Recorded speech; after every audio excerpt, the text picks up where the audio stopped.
हम जो एडुटेरिया के द्वारा जो अर्धवार्षिकी लाई गई है जनवरी 2023 से लेकर जून 2023 के लिए, उसका प्रैक्टिस सेट बना रहे हैं।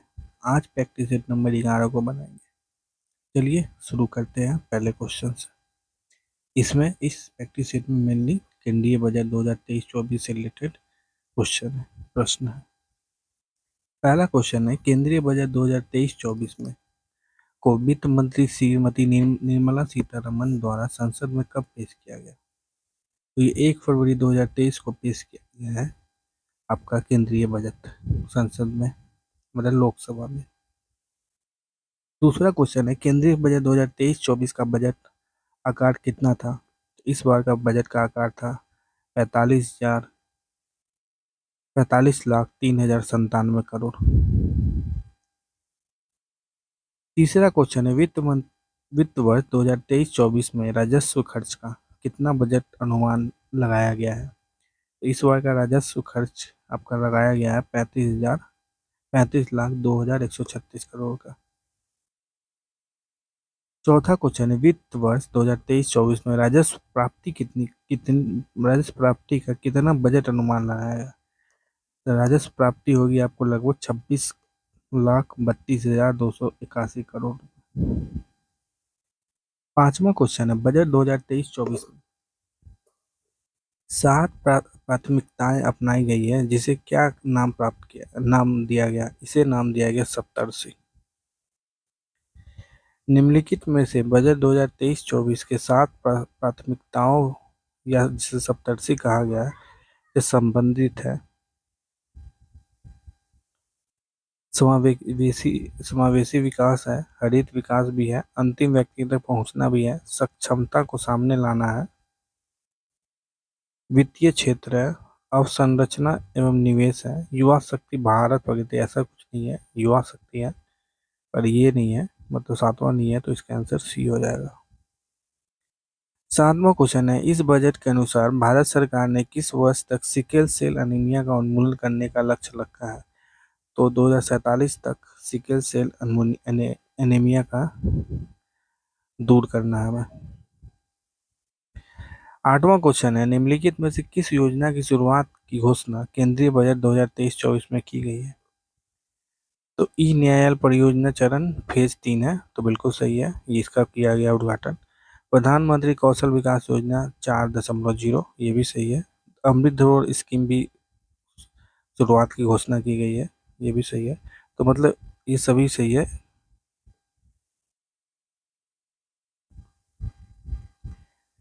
नौवां क्वेश्चन है,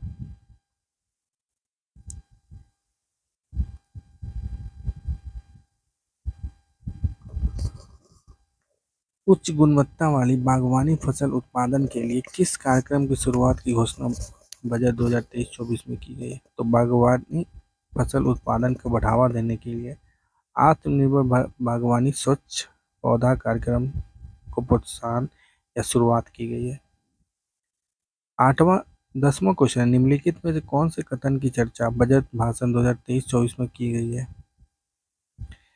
पीएम सुरक्षा बीमा योजना और पीएम जीवन ज्योति योजना के अंतर्गत 40.6 करोड़ लोगों को बीमा कवरेज दिया गया है, तो सही बात है।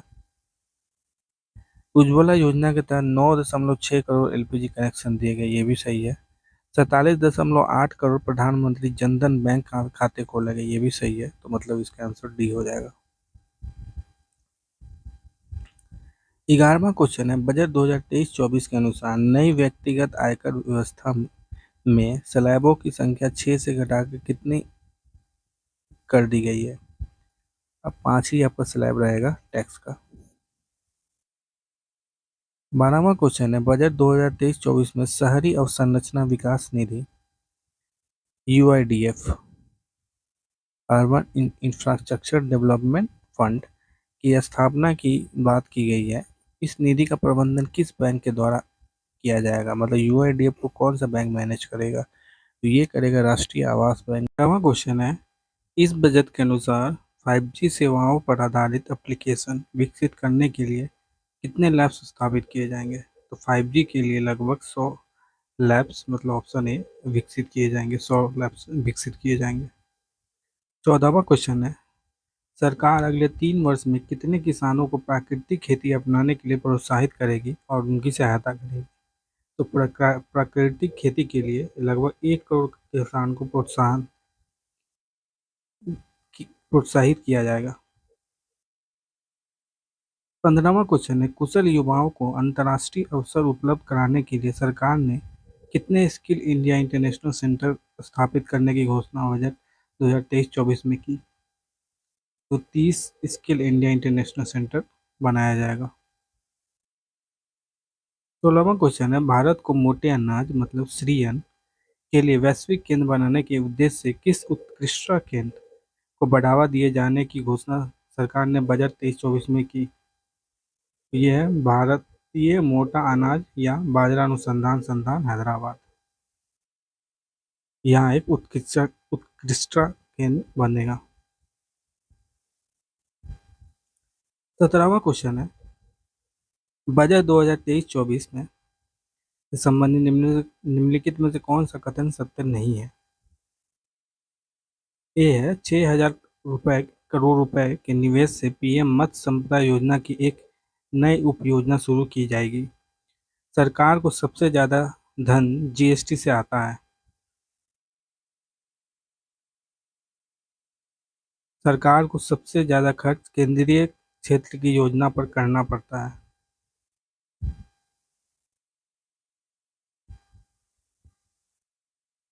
इसका आंसर है, ये गलत है, बी ऑप्शन गलत है आपका।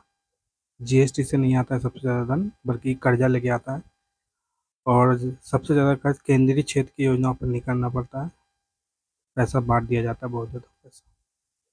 ये दोनों ऑप्शन सही है, पहला सही है, तो इसका आंसर ऐसे डी होगा। 18 क्वेश्चन है, आकांक्षी जिला कार्यक्रम के तर्ज पर सरकार कितने प्रखंडों को शामिल करके आकांक्षी प्रखंड कार्यक्रम की शुरुआत की जाएगी? और आकांक्षी प्रखंड लगभग 500 प्रखंडों में शुरू होगा।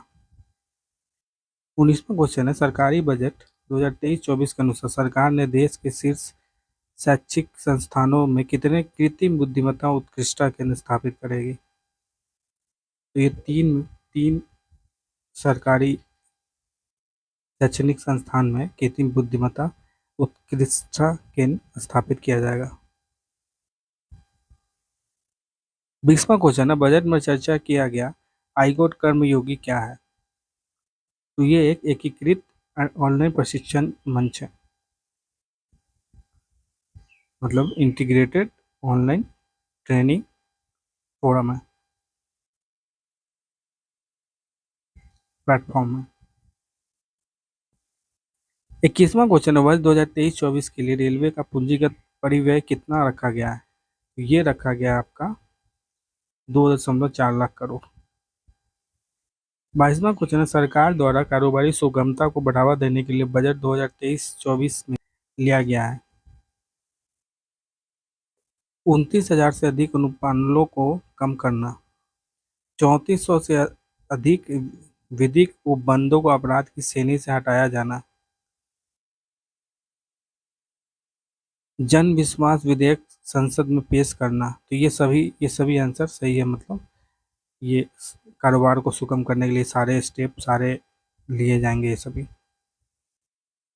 23वां क्वेश्चन है, पशुपालन डेयरी और मत्स्य पालन क्षेत्रों के लिए केंद्रीय बजट 2023-24 में कुल ऋण का लक्ष्य कितना निर्धारण किया गया है?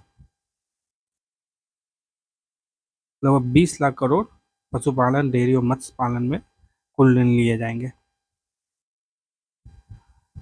बजट भाषण 2023-24 में पीवीजीटी विकास मिशन की चर्चा की गई। यह किस वर्ग के सर्वांगीण विकास हेतु समर्पित है? तो ये संवेदनशील जनजातीय समूह के लिए है। 25वां क्वेश्चन है, केंद्रीय बजट के अनुसार राज्यों को जीएसडीपी के कितने प्रतिशत राजकोषीय घाटे की अनुमति होगी? तो जीएसडीपी का लगभग वो 3.5% तक राजकोषीय घाटा मतलब ले सकते, मतलब ज़्यादा खर्च कर सकते हैं। 26वां क्वेश्चन है, केंद्रीय बजट के अनुसार राज्यों को जीएसडीपी के कितने प्रतिशत राजकोषीय घाटे की अनुमति होगी? तो जीएसडीपी का लगभग वो 3.5% तक राजकोषीय घाटा मतलब ले सकते, मतलब ज़्यादा खर्च कर सकते हैं। 26वां क्वेश्चन है, बजट के अनुसार किस क्षेत्र के लिए डिजिटल पब्लिक इंफ्रास्ट्रक्चर का निर्माण किया जाएगा? तो कृषि में डिजिटल पब्लिक इंफ्रास्ट्रक्चर का निर्माण होगा। 27वां क्वेश्चन, निम्नलिखित में से कौन सा कथन श्री अन्न से संबंधित नहीं है? भारत श्री अन्न का सबसे बड़ा निर्यातक है।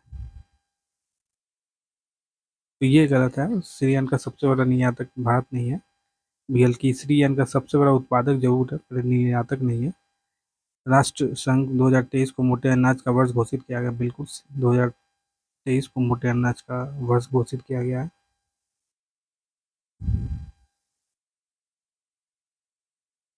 28वां क्वेश्चन है, बजट में चर्चा किया गया है कि मिष्टी पहल किससे संबंधित है?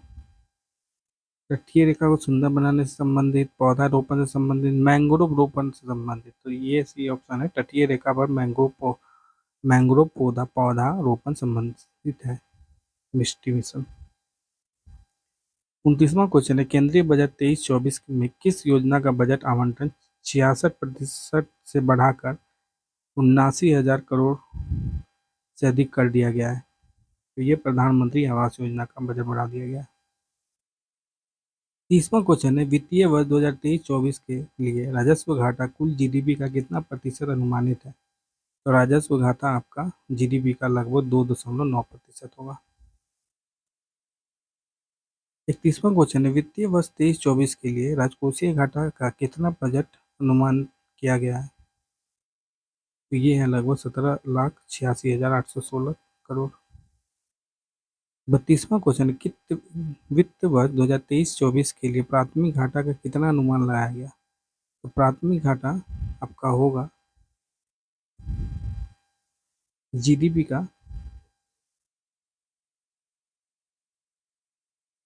2.3% और मान के अनुसार होगा 7,06,845 करोड़। मतलब ए और सी आंसर इसका हो जाएगा, मतलब डी ऐसे आंसर है। 33वां क्वेश्चन है, केंद्रीय बजट के अनुसार कितने नए नर्सिंग कॉलेज स्थापित किए जाएंगे? तो लगभग 157 नर्सिंग कॉलेज स्थापित किए जाएंगे। 34वां क्वेश्चन है, वित्त वर्ष 2023-24 के लिए कितना पूंजीगत खर्च का बजट अनुमान लगाया गया है? तो 10,09,61 करोड़ पूंजीगत खर्च होगा। 35वां क्वेश्चन है, वित्त वर्ष 23-24 के लिए कितना पूंजीगत प्राप्तियां का बजट का अनुमान लगाया गया? तो प्राप्तियां होगी आपका 18,70,816 करोड़। 36वां क्वेश्चन है, अमृतकाल भारत @100 तक की यात्रा के दौरान निम्न में से कौन से 4 मौके रूपांतरितकारी हो सकते हैं?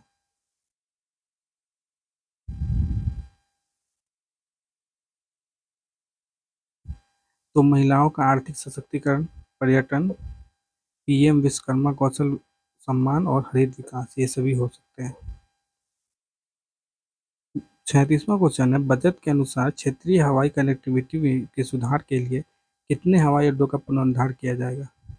तो 50 हवाई अड्डों का पुनरुद्धार किया जाएगा। 38वां क्वेश्चन है, राष्ट्रीय हाइड्रोजन मिशन के मदद से 2030 तक कितना मिलियन मीट्रिक टन वार्षिक उत्पादन का लक्ष्य रखा गया है? तो 5 मिलियन मीट्रिक टन का हाइड्रोजन मिशन के तहत आपका हाइड्रोजन का उत्पादन का लक्ष्य रखा गया है। 39वां क्वेश्चन है, रासायनिक उर्वरकों की जगह वैकल्पिक उर्वरकों की प्रयोग को बढ़ावा देने के लिए किस योजना की शुरुआत की गई है? पीएम प्रणाम योजना की शुरुआत की गई है। क्वेश्चन है, चक्रीय अर्थव्यवस्था को बढ़ावा देने के लिए उद्देश्य से गोवर्धन योजना के तहत कितने नए अपशिष्ट से आमदनी संयंत्र स्थापित किए जाएंगे? तो 500 होंगे ऐसे। 41वां क्वेश्चन है, केंद्रीय बजट 2023-24 के अनुसार अगले 3 वर्षों तक किस योजना के तहत सरकारी आर्द्रभूमि तथा जैव विविधता को बढ़ावा देगी? तो ये है अमृत धरोहर योजना।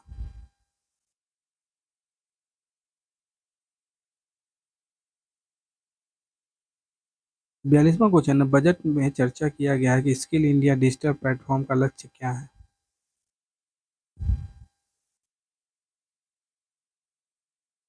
तो मांग आधारित औपचारिक कौशल वर्धन सक्षम करना बिल्कुल सही है। एमएसएमई सहित नियोक्ताओं को साथ जोड़ना ये भी सही है। उद्यमिता योजनाओं को सुलभता सुगम करना ये सही है, तो इसका आंसर डी हो जाएगा। 43वां क्वेश्चन है, चुनौती मोड के माध्यम से चुने जाने वाले कितने पर्यटन गंतव्यों को घरेलू और विदेशी पर्यटकों के लिए एक संपूर्ण पैकेज के रूप में विकसित किया जाएगा? तो 50 पर्यटन गंतव्यों को विकसित किया जाएगा। 44वां क्वेश्चन है, पर्यटन से संबंधित किसकी चर्चा केंद्रीय बजट 2023-24 में की गई? तो ये है स्वदेश दर्शन योजना, देखो अपना देश पहल, वाइब्रेंट विलेज प्रोग्राम, ये सभी है, तो इसका आंसर डी हो जाएगा।